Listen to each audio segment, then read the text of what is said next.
benefit from staying in the barrio and city? Okay, we will discuss it. So, city group.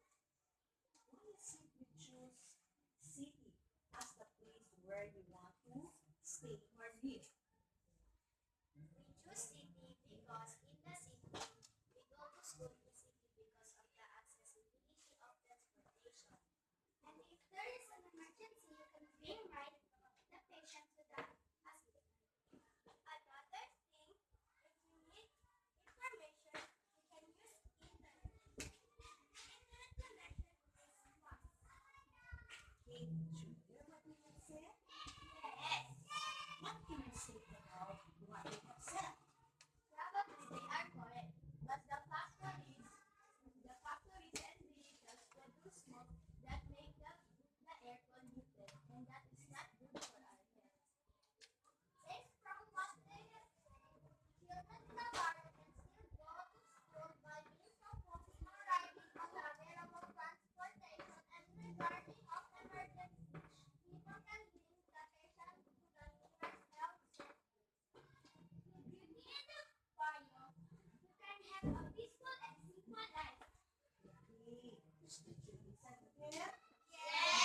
Okay, see, make concept that living in a barrio, you can have a simple and peaceful life.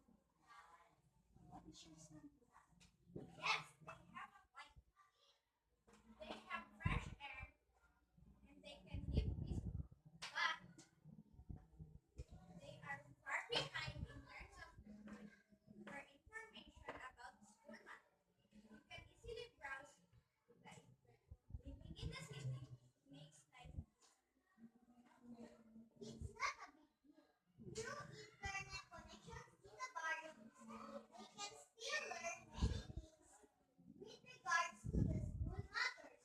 Their virtues of being hard work and resourcefulness will serve as their ways to do their schoolwork. So, what can you say about the point of Charmel? So, it doesn't matter. What is that, Charmel? It doesn't matter. The important things, you will learn something. Okay, do you have any additional to that? Do you have any additional to what Charmel said? Okay, we need to say it. Books are sources of information. Children can use these to learn and do their homework. Okay, what is your stand with that? Yes, you can get information from the book, but it will take a long time to do it. Besides, not all questions can have answers. If you will just depend on the books, not unlike the internet. You just search for the topics and answer being provided. Aside from you, aside from that, you can enjoy playing more online games. You don't need to go outside your house to play. Another thing, you can view movies from the internet and learn more about other countries. Okay, so do you agree with what they have said? No, you can just easily type the topics, then the answer will just show in the internet, in the computer. Then another thing, he also said that you can just enjoy playing through the gadget that you have. Then she also mentioned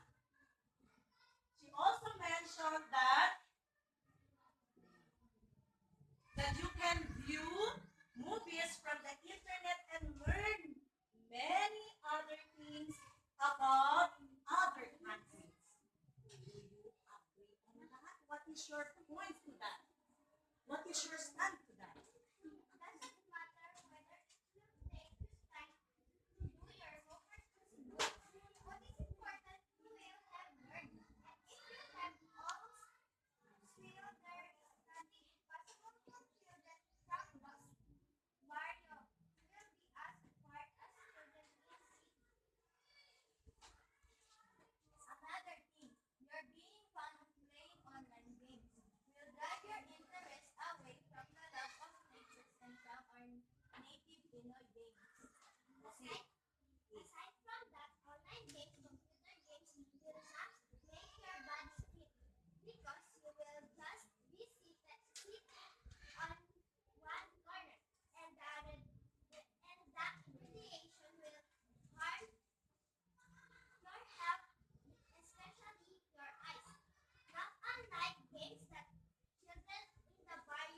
additional?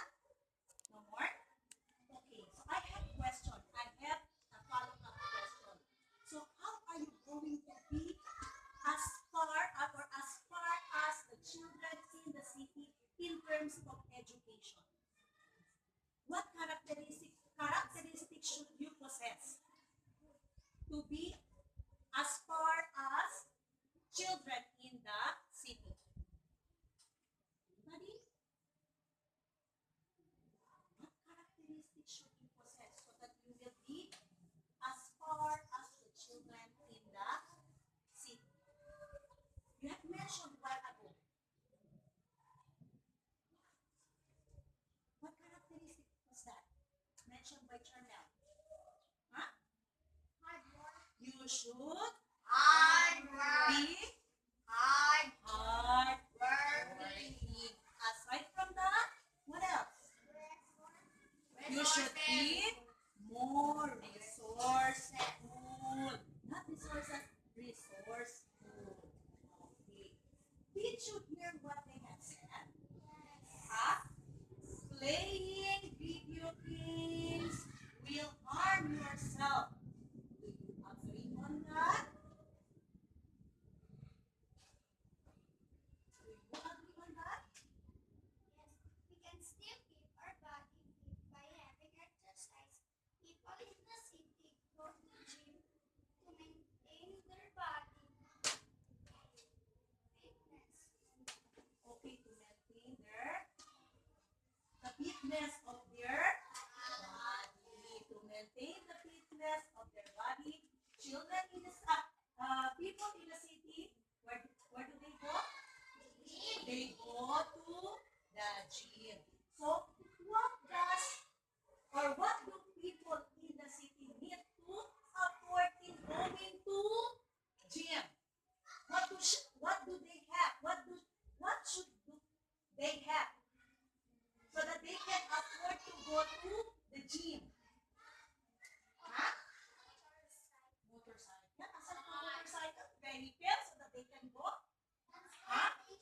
So that they can afford in having their exercise in the gym. Huh? They need money to afford to have their exercise in the gym. Okay. Do you have any additional? Huh? How about you? What is your